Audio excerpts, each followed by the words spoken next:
Assalamualaikum warahmatullahi wabarakatuh. Bismillahirrahmanirrahim. Innal hamdalillah nahmaduhu wa nasta'inuhu wa nastaghfiruh wa na'udzu billahi min syururi anfusina wa min sayyiati a'malina. May yahdihillahu fala mudilla lahu wa may yudlil fala hadiya lahu. Asyhadu an la ilaha illallah wahdahu la syarika lahu wa asyhadu anna Muhammadan abduhu wa rasuluh. Ya ayyuhalladzina amanu taqullaha haqqa tuqatih wa la tamutunna illa wa antum muslimun. Ya ayyuhan nasu taqu rabbakumul ladzi khalaqakum min nafsin wahidah wa khalaqa minha zawjaha wa batha minhuma rijalan katsiran wa nisaa'a wattaqullaha alladzi tasaaluna bihi wal arham innallaha kana 'alaikum raqiba. Ya ayyuhalladzina amanu taqullaha wa qulu qawlan sadida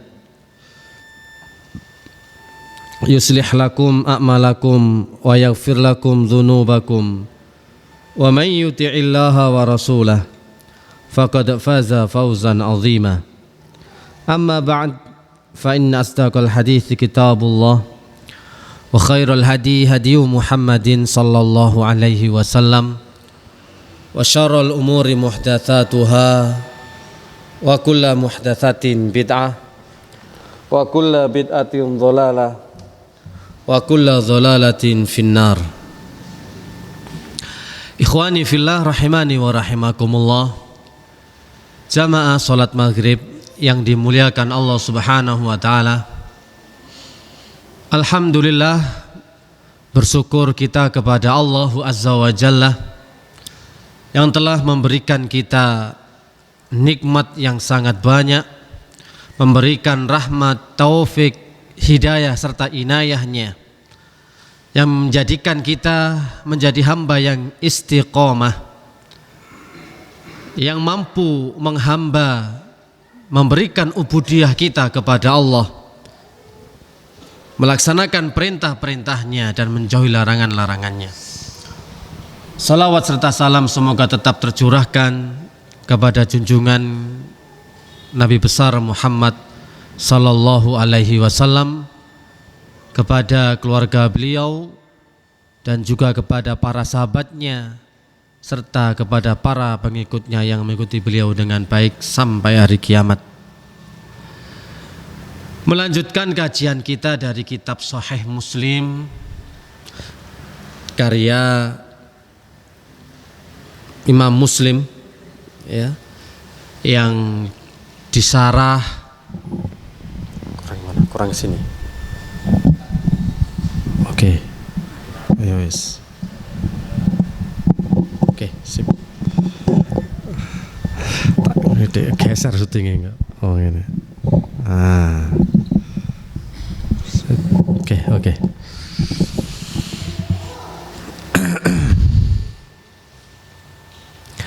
Disyarah oleh Imam Nawawi dan juga beberapa ulama yang lainnya. Dan kita sampai pada pembahasan tetap dari kitabul birri wasilah wal adab. Sekarang bab masalah tahrimul ghibah, bab masalah haramnya larangan ghibah. Ini sesuai dengan bab-babnya ya, kita emang berurutan. Kemarin kita menjelaskan tentang bab keutamaan orang yang bersedekah, memaafkan dan tawadhu. Sekarang bab masalah ghibah. Wa an Abi Hurairah radhiyallahu taala an, dari sahabat Abu Hurairah radhiyallahu taala an,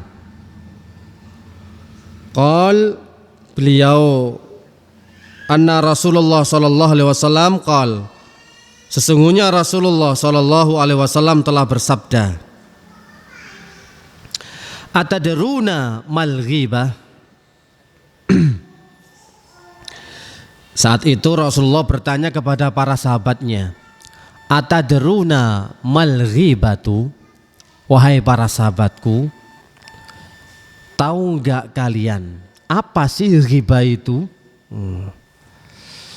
Qalu, maka para sahabat menjawab, Allahu wa rasuluhu a'lam.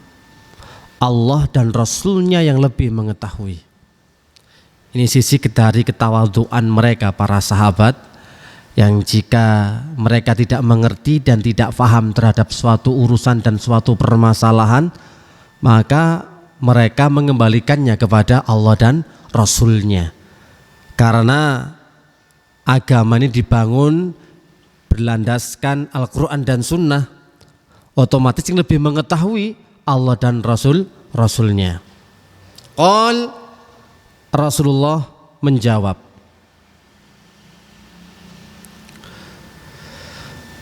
yang namanya ghibah, al-ghibatu dzikruka akhaka bima yakrahu. Maksudnya adalah engkau menyebutkan saudaramu tentang suatu perkara yang dia benci. Engkau menyebutkan saudaramu tentang perkara yang dia benci, yang tidak dia sukai. Qil, kemudian ada yang bertanya, afara'aita in kana fi akhi ma aqul. Ada yang bertanya, wahai Rasulullah, bagaimana menurutmu jika sesuatu yang aku sebutkan tersebut ternyata memang ada pada diri saudara saya? Jadi saya ngomongnya itu benar-benar fakta, bukan mengada-ngada, bukan membuh-buhi, bukan yang lain-lainnya, tapi apa yang saya ucapkan, apa yang saya katakan, semuanya ada pada dirinya. Qal, maka Rasulullah menjawab, in kana fihi ma taqul faqad iktabtahu. Apabila yang engkau katakan itu semua ada pada diri saudaramu, maka sungguh engkau telah berbuat ghibah. Itulah yang dinamakan ghibah, menyebutkan sifat saudaramu, perkara dari saudaramu, dan itu memang ada pada dirinya, tidak diragukan lagi dan tidak samar lagi. Itu dinamakan ghibah. Tanya lagi, wa illam yakun, tapi jikalau hal itu ternyata tidak ada pada diri saudaramu, apa yang kamu sifatkan, apa yang kamu ucapkan, apa yang kamu ceritakan gak ada pada diri saudaramu, faqad bahattahu, maka engkau telah menamimah. Menamimah itu menuduhnya. Sungguh kamu telah bahattahu, menuduh dia, dan dosanya tentu lebih besar. Perkara yang sudah ada saja itu juga diharamkan oleh syariat, apalagi jika sesuatu yang diomongkan, yang disifati ternyata enggak ada pada diri saudara kita, maka itu sama dengan menuduh. Hati-hati, dan dosanya tentu jauh lebih besar. Maka kita bisa ambil pelajaran penting dari hadis yang barusan kita baca. Di sini dalam kitab Tawdhihul Ahkam, salah satu syarah dari kitab Bulughul Maram, yakni karya dari Syekh Abdullah Al-Bassam rahimahullah. Beliau punya kitab namanya Tawdhihul Ahkam, syarah dari Bulughul Maram. Syarah dari Bulughul Maram itu banyak. Ada namanya Subulus Salam, Imam Son'ani, ada 2 jilid. Kalau Tawdhihul Ahkam ada 7 jilid, lebih banyak lagi. Ya, memang seperti itu keadaannya para ulama ya. Ada kumpulan hadis, kumpulan hadis, kemudian disarah, diberikan penjelasan supaya para pembaca yang belajar tidak salah faham, biar enggak gagal faham. Kalau letterlek tekstual tok hadis yang disodorkan cuma hadis dan hadis, takutnya ya jadi gagal faham. Pokoknya ikulah qala Allah qala Rasul, tanpa ada perincian, tanpa ada penjelasan para ulama. Tentu hal itu juga bisa mengibatkan seorang terjerumus dalam kesalahan.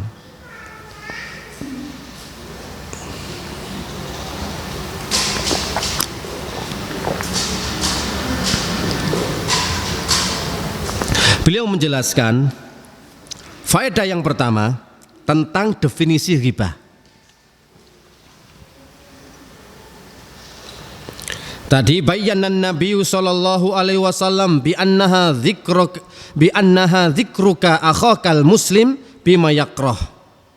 Tadi Nabi Muhammad sallallahu alaihi wasallam menjelaskan makna ghibah itu dengan menyebut-nyebut saudaramu dengan sesuatu yang dia benci. Sawaun akana fi khalqihi au khuluqihi, baik tentang fisiknya maupun sifat-sifatnya. Fisik, sifat, karakter, perangai. Fisik itu macam-macam ya. Semua dari mulai ujung rambut sampai ujung kaki, dari mulai hidung, alis, mata, telinga, gigi, ini semua bahan untuk digibahi loh. Bukan hanya menyebutkan sifat atau karakternya saja, tapi dari sisi fisik. Ini awal fisik. Nah, kemudian maka tercakup juga kaitannya yang berhubungan, yang berkaitan dengan kepemilikan orang tersebut. Misalkan anak, istri, itu kepemilikan ya, atau barang kebendaannya dia, ya mungkin kucing, ayam, ini bisa loh digibahi. Piteke sapa sih gula digibahi kok ngono. Gak tau gelem makan nih, mangan nang kene terus wis tak serampangi barang. Loh, kenek to? Memang sing duweku gak open, gak tau makani. Kenek. Punya kambing, punya kucing, semua bisa karena barang kepemilikan. Ini namanya ghibah. Maka setiap kalimat yang engkau ucapkan sementara saudaramu membenci, jika tahu engkau mengatakan demikian, maka itulah yang namanya ghibah. Berarti apa itu mangsarati ghibah? Satu, menyebutkan dari saudaranya yang memang ada.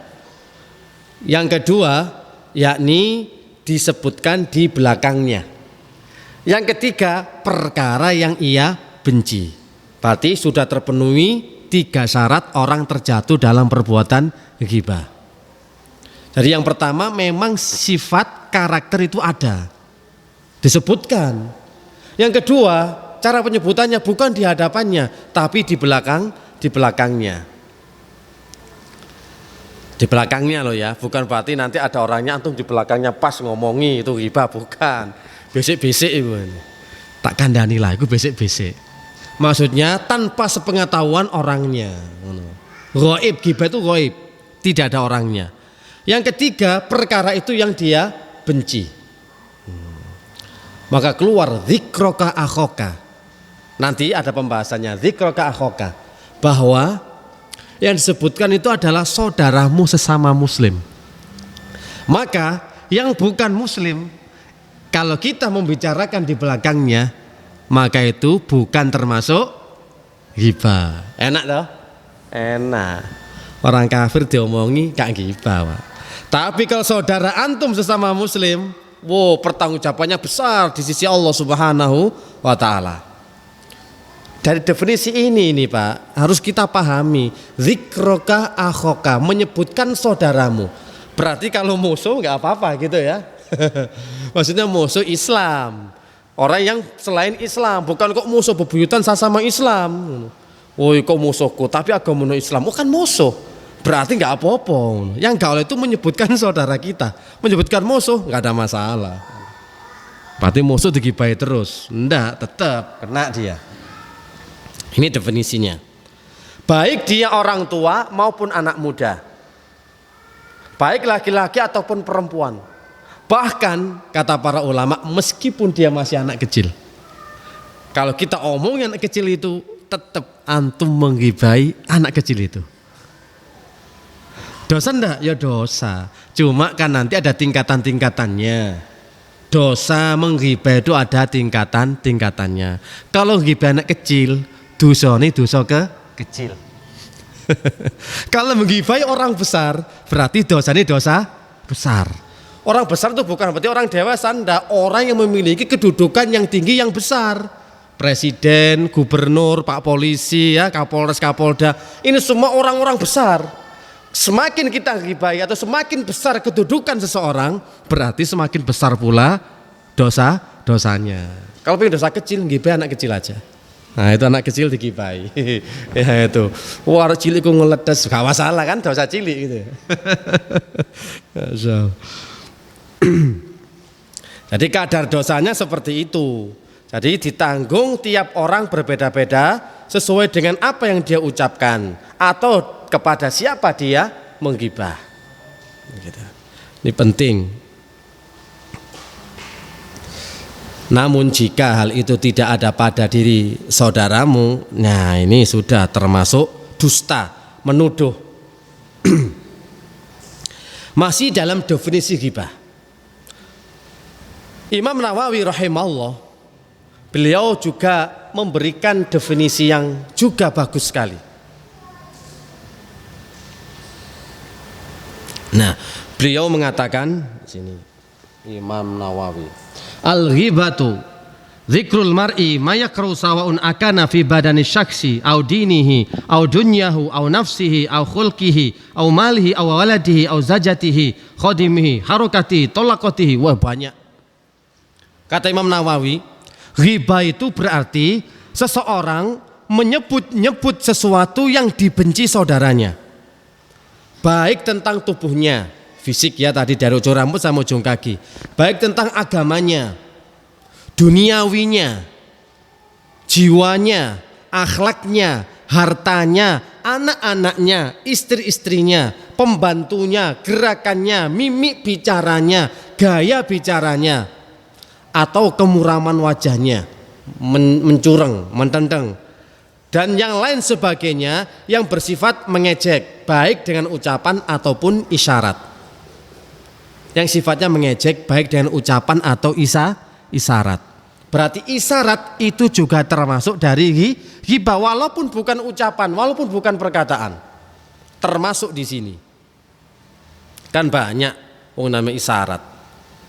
Untuk meremehkan orang lain itu kan gampang. Misalkan dia, ini kan sudah ngeremehkan ini. Dia itu ngini, orang ini ndak ngini. Berarti agiyu jongkok. Orang itu bodoh, gak pinter atau ecek-ecek ceketer. Iki bosone wong Mojosari. Wong ecek-ecek ceketer iku. Iki.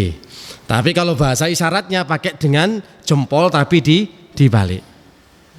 Atau ketika ada teman ngomong, jangan direken. Apa ngene, ngerti kan ngene?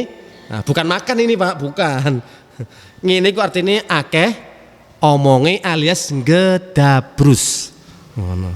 Ngetuprus. Ono sing nerjemono ngecemes. Gitu. Ya apa bojo sampean ngene, wati ngecemes bojone. Berarti padha wae Pak sampean ngilokno ngibahi bojone kanca sampean. Sing lanang meneng, sing wedok ngene. Loh, iku sing ngerti iku jenenge ghibah. Walaupun tidak disebutkan secara langsung, mek ngene tok, ngono lho. Bojone sing lanang sih Masya Allah, ya ahli ibadah, ya ngaji sregep, wis ngaji sembarangi, tapi sing wedok mbok. Ngene tuh paham sampeyan syarat ini.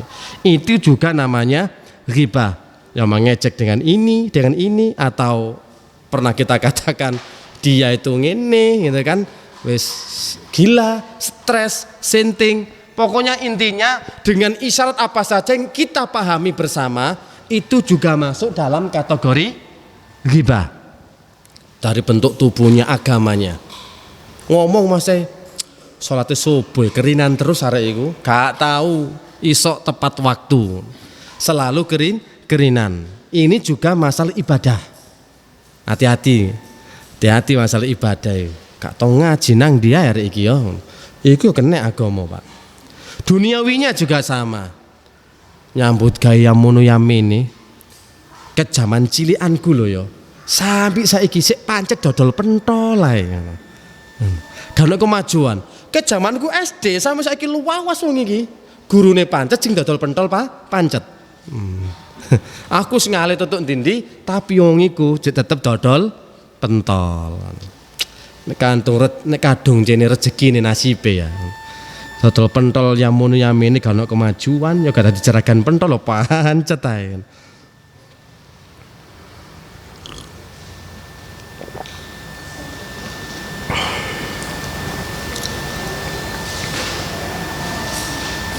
Nah, jiwanya, akhlaknya, hartanya sama dengan hartanya, anak-anaknya, istri-istrinya, pembantunya, sampai pembantu.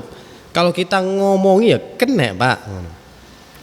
Gerakannya, mimik bicaranya, semua loh. Hati-hati. Memang ghibah ini cakupannya ternyata luas. Bukan sekedar menyebutkan, tapi seluruh yang tercakup dalam kaitannya, ya kita akan termasuk terkena dalam perbuatan ghibah. Kita bawakan ulamanya sekarang. Ibnul Mundhir rahimahullah berkata ya, sabda Nabi Muhammad SAW yang mengatakan dzikruka akhaka, engkau menyebut-nyebut saudaramu. Ini merupakan dalil, dikatakan oleh Ibnul Mundhir ya.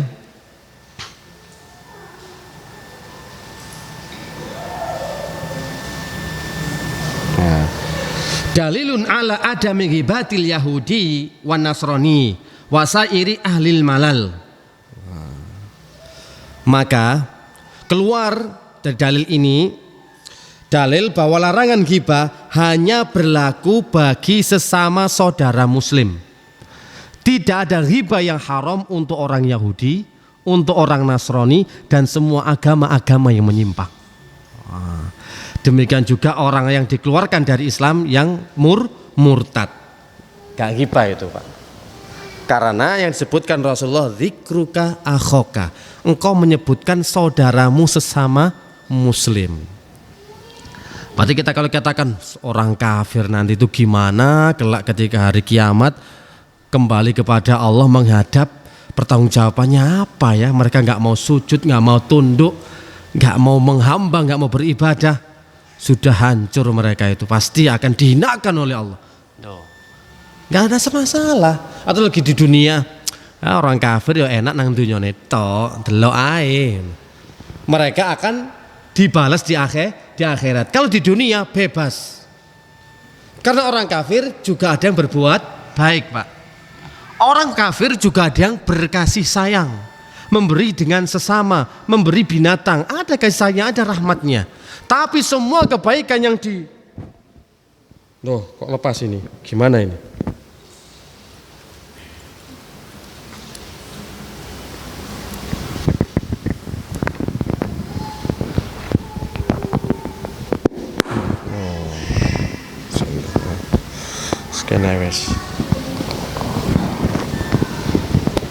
Terkadang orang kafir mereka juga berlaku atau berbuat baik.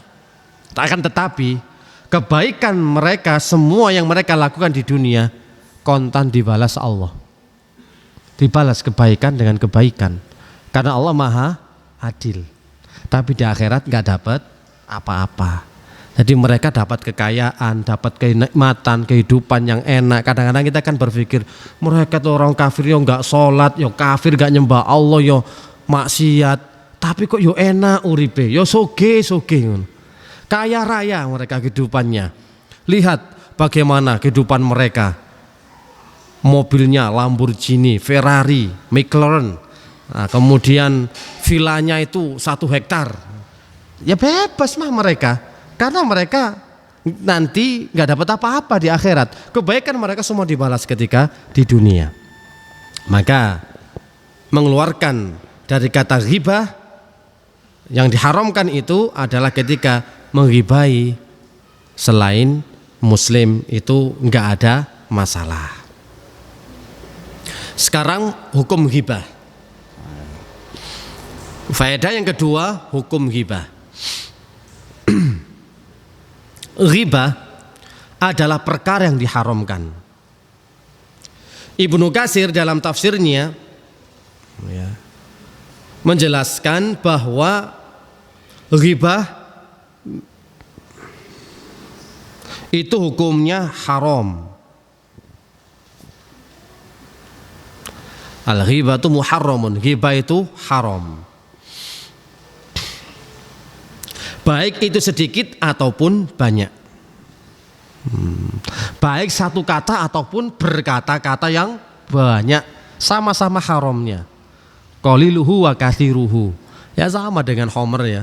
Kecil atau sedikit banyaknya tetap haram. Kemudian dalam kaidah ushul fikih bahwa lafaz larangan asalnya memang haram, dan dari antara dalilnya adalah surat Al-Hujurat, surat yang ke-49 ayat yang ke-12.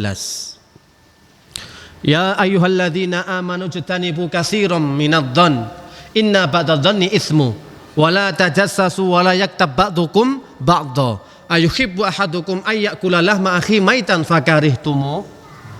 Hai orang-orang yang beriman, jauhilah dari banyak berprasangka, sebab sebagian prasangka itu adalah dosa.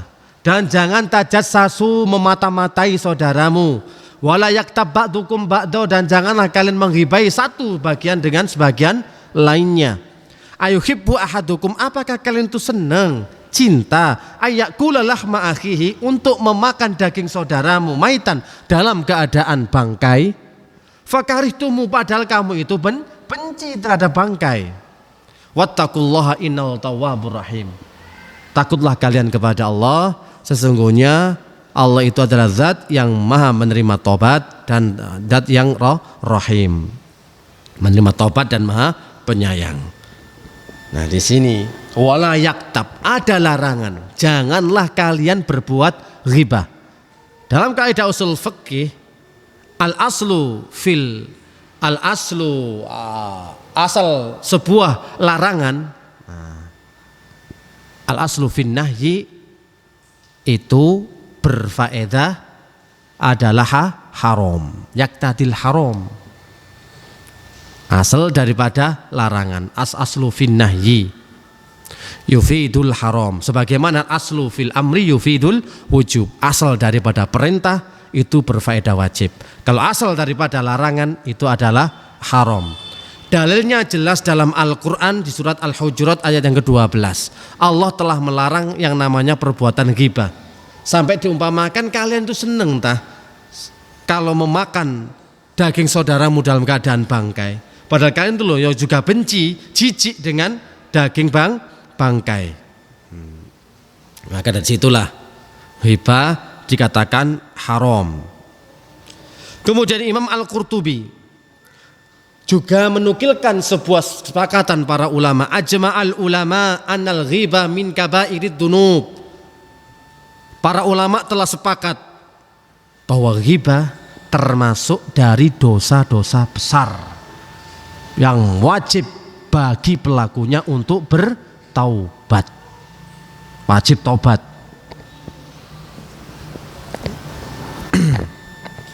Itu kata Imam Qurtubi, termasuk dosa besar, diharamkan secara ijma.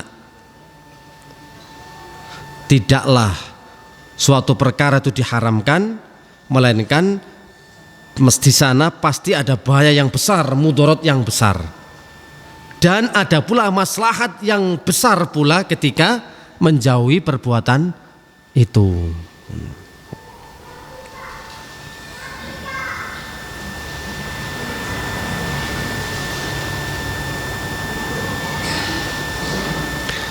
Ini ghibah tetap haram hukumnya, baik sedikit ataupun banyak. Wong Aisyah aja pernah kan ngata-ngatain siapa? Sofia, istri Rasulullah yang lainnya. Cuma ngatakan innaha qasirah. Sofia ku wong indek. Ngono tok, Pak. Innaha qasirah. Sesungguhnya Sofia itu orangnya pendek. Apa kata Rasulullah alaihi salatu wasallam? Hasbuka min Sofiyata kadza wa kadza. Kata Rasulullah, cukuplah menjadi bukti bagimu kalau ternyata Sofia itu memiliki sifat demikian dan demikian. Salah seorang periwayat mengatakan, laqad qulti kalimatan law muzijat bima'il bahri lamazajathu. Kata Nabi, sungguh hei Aisyah, engkau telah mengucapkan satu kalimat yang seandainya dicelupkan dan dicampurkan ke dalam lautan, maka niscaya seluruh air lautan itu akan tercampuri dengan satu kalimat ghibah itu. Berarti bahaya toh, Pak. Seumpama air laut, Pak, ya, sampean pipis di tengah laut, apakah merubah kesucian air laut tidak bisa buat berwudu? Masih boleh enggak, Pak? Wong sak mini piro iki ya. Nah, satu masjid ini misalkan pipis di tengah lautan bareng-bareng, apakah menjadikan air laut itu najis? Enggak. Tapi kalau ghibah, satu ucapan, satu perkataan akan tercampuri jadi busuk.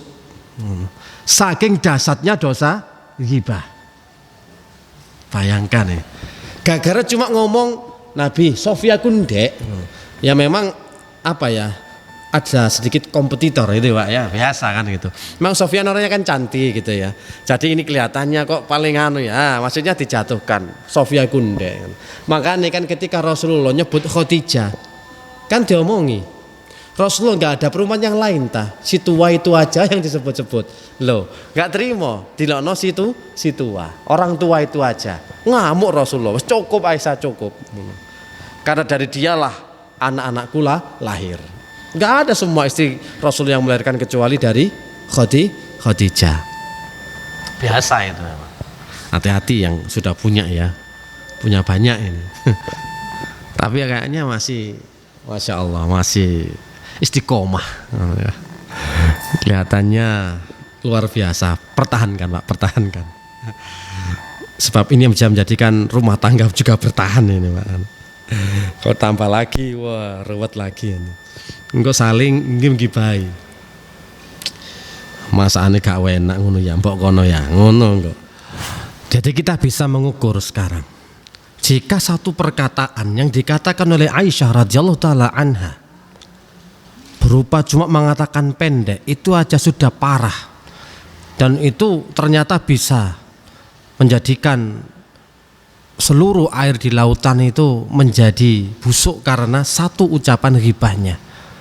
Terus bagaimana dengan kita sekarang? Keadaan kita sekarang ini kalau ghibah satu kata itu nggak enak. Satu kata ngomong ndek itu nggak enak. Apalagi pas nyelatun, wah wis endek, ireng, elek, pesek. Dadi siji kabeh, Pak. Kalau kita ghibah itu berapa sudah? Dosanya itu berapa? Tapi ini memang satu dosa jamaah biasanya. Yang nggak terasa, karena tidaklah akan terlaksana ghibah ini kalau cuma sendirian. Makanya mesti dosa jamaah minimal berdua, Pak, orang ghibah itu. Kalau ghibah cuma seorang diri itu nggak mungkin, nggak asik. Coba saya mencoba ghibah Pak Dewi sendirian ghibah gitu lah ya, piye gitu loh. Apa antum mau jadi dua gitu ya? Ya apa kabar hari iko? Hari iko ngene nggak pantes, nggak cocok. Mesti jamaah, minimal 2 orang sudah. Apalagi ketika nongkrong bareng orang yang aslinya bahas ilmu awalnya, ketika lama sudah lama waktunya ketika duduk dan nggak ada ilmu yang dibahas, maka ganti topik pembahasan. Nggak terasa nanti akan terjatuh dalam perbuatan ghibah. Satu tok lo kata, hati-hati. Cuma ngomong ireng, cuma ngomong endek, cuma ngomong mangane akeh, cuma ngomong turuan, cuma ngomong males sare, iku ghibah. Tapi ini jarang yang sadar. Bahkan jamaah masjid ataupun orang yang biasanya menuntut ilmu, kalau dosa ini nggak terasa, makanya nggak ada yang tobat. Padahal kata ulama sepakat, ini termasuk dosa besar dan wajib tobat bagi para pelakunya. Loh, kok ini dosa apa dosa besar ya, kayak membunuh wajib tobat ya loh, Pak. Ini wajib asli nih. Ini membunuh karakter gitu aja, lebih parah sebenarnya. Netizen ini enak wae. Wis kena netizen niku enak ghibah. Wah wis ono ae. Gak ngerti ghibah, gak ngerti gosip, wis padha ae, bahkan jadi acara yang asyik ditonton. Kalau nggak ada gosipnya, kalau nggak ada ghibahnya, nggak laku, nggak tayang nantinya. Karena akan menguak kehidupan yang asalnya tabu menjadi hal yang biasa. Jadi bukan hal yang tabu. Kepo, cari tahu, kemudian diomongkan, dikabarkan, diberitakan dan informasikan. Ini semua ghibah. Informasi apa ini nggak perlu. Ya, urusan dalam negeri orang lain, urusan dalam negeri rumah tangga orang lain, nggak usah dicari tahu. Lihat orang mungkin nikah 2 atau 3, nggak usah cari tahu dah. Ngapain sampai ngibahin kok? Ya apa iso ta? Iso adil ta wong rabi loro iku. Wah, iki hati-hati. Gak mungkin, setelah aku yakin gak iso wong adil iku. Wah, tambah dosa ngene iku. Nah, iku biasa bapak ya biasa ya. Sing gibah ngene iki ya. Ta ibu-ibu. Wis kudu hati-hati. Omongan iki ya Allah, mayal fidu min qaulin illa ladaihi raqibun ati dalam surat Qaf ayat yang ke-18, ayat yang ke-18. Tiada satu ucapan apapun yang diucapkan melainkan di dekatnya ada malaikat pengawas yang selalu hadir. Satu ucapan, satu perkataan semuanya. Makanya jangan suka nilai orang. Itu kuncinya. Kalau orang itu suka lihat aib orang lain, mesti ghibah itu muncul. Selama orang itu awas dengan aib orang lain, maka ini Pak, adrenalin ini akan tertantang. Adrenalin ini pengen ghibah itu tertantang. Mesti ngajak bolong, ngejak ngomong. Karena terlalu awas dengan aib orang lain. Kalau seseorang itu disibukkan dengan aibnya sendiri, insya Allah aman kok. Selalu berusaha memperbaiki diri. Sehingga ghibah itu awas dengan aib orang lain. Merasa lebih baik, merasa sempurna. Akhirnya terkadang menghalalkan segala cara untuk mengangkat dirinya dengan cara menjatuhkan orang lain. Dia omongiku bodoh lah, gak pinter lah, gak tegas lah, gampang. Pemahamannya dangkal lah, agio jongkok lah. Tujuannya apa? Untuk mengangkat dirinya. Misalkan contoh, aku pengen naik jabatan di suatu kantor. Ngomong nang bos toh, kompetitorku sopo ae nanti. Tak jelek-jelekan semua, kita ghibah itu. 1, 2, 3. Tujuannya apa? Untuk mengangkat kita. Aku lo sing paling pinter, aku lo sing paling ngerti tentang pekerjaan. Nah, hancur semua jadinya. Karena pengen nama baik gitu ya. Banyak sekali sebab-sebab yang menjadikan orang itu terjatuh dalam perbuatan ghibah. Itu cuma salah satu ya, ingin mengangkat dirinya jadi lebih baik. Terkadang ya di sisi yang lain orang itu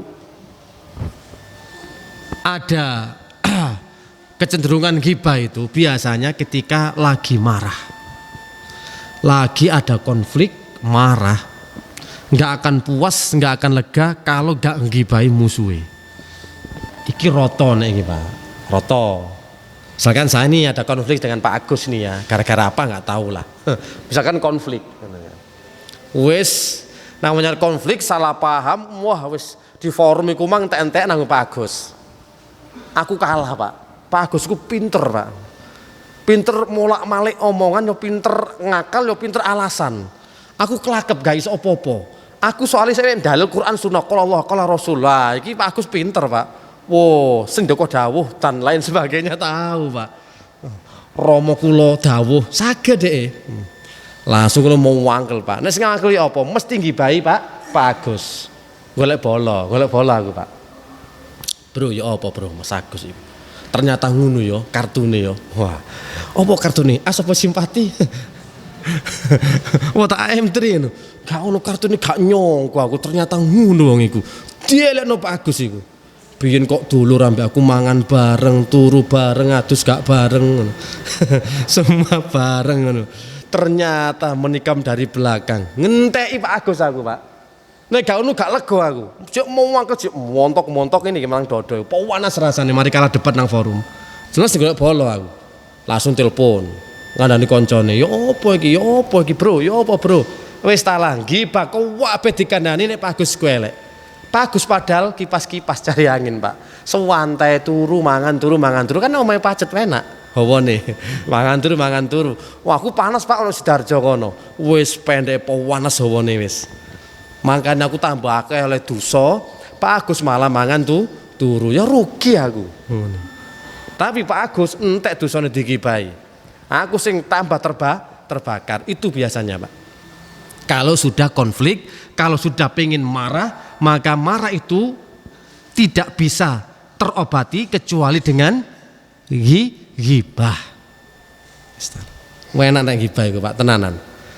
Sampean punya konflik sama orang, nggak akan puas kalau tidak diomongkan ke orang lain untuk cari dukungan. Mungkin apa mboten? Nggih, golek dukungan sampean biasae ngono. Golek kanca, ya apa iku? Iya, ya apa kok iso koyo ngono ya. Nah, wis padha wae. Dosa jamaah iki jenenge, Pak. Dosa jamaah tapi enggak krasa. Tanpa bolongan situ lho iya ta. Gak percaya aku tambah situ men. Lho gak nyongko aku. Wis wong 10 ngibah kabeh. Dosa kabeh jamaah iki, Mang. Gara-gara wong situ iki, Mang. Lho, hati-hati aja gelem dicak ngibah, Pak. Langsung stop ngono lho, Pak. Cek ngibah stop. Bagus iku gak ngono, stop. Ngono. Wah, aku iku gak boloan, minggir lah gak diwawu sampean. Bolo Agus kan wis. Ngono akhirnya. Dan banyak sekali sebab-sebab yang menjadikan orang itu terjatuh dalam perbuatan ghibah yang mungkin kita akan sebutkan pada pertemuan yang akan datang. Mungkin ada pertanyaan dari jamaah.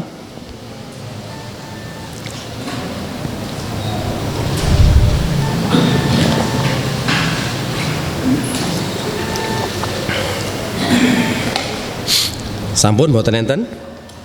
Oh nggih. Monggo.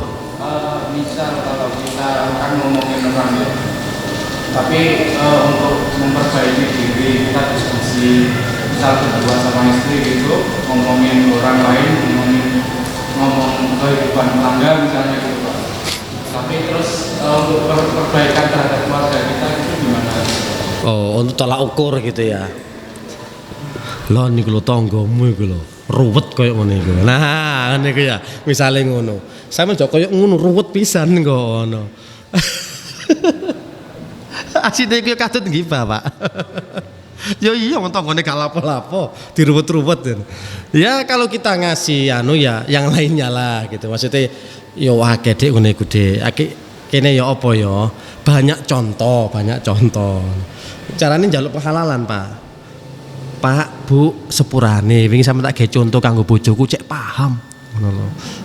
Lho, saya napakno aku, Mak. Pokoke paham bojoku saiki. Lho, sik sampe napakno aku ngono lho. Ya tak elek-elekno sampean. Ya jelas gak trimo ngono. Coba nek tanggane trimo gak apa-apa, Pak. Nek mboten trimo, wah dosa ghibah iku kan. Sampeyan tari dhisik tangga sampean. Pak, kira-kira sampean tak omongi nang bojoku tak gawe contoh elek gak apa-apa, Pak. Ngono lho. Lho. Oh nggih, mboten napa-napa monggo sampeyan entek-entekno kula. Ngono lho. Nek entek utang ame kulaan maneh, mboten napa-napa legowo kula niki. Baru sampeyan entekno Pak gak apa-apa. Jelas gak ono sing rido. Coba mesti tangga sampean nggih percontohan sampean dirasani. Lho on, kok nek ngaji katut golongan aliran sesat kaya tanggamu iku lho ngono. Ya apa sampean? Nggih percontohan sampean wong sesat. Padahal gak sesat.